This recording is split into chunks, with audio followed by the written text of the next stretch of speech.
Siz istediniz, ben yaptım. Evet, karşınızda. Bu kadar kaslı, bu kadar büyük bekliyor muydun beni? Sahibeyleydi. Sahibe miydi? Sahibeydi.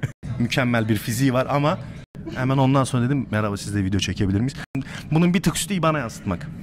Bu kurgu ne? Beni dövmek istiyormuş.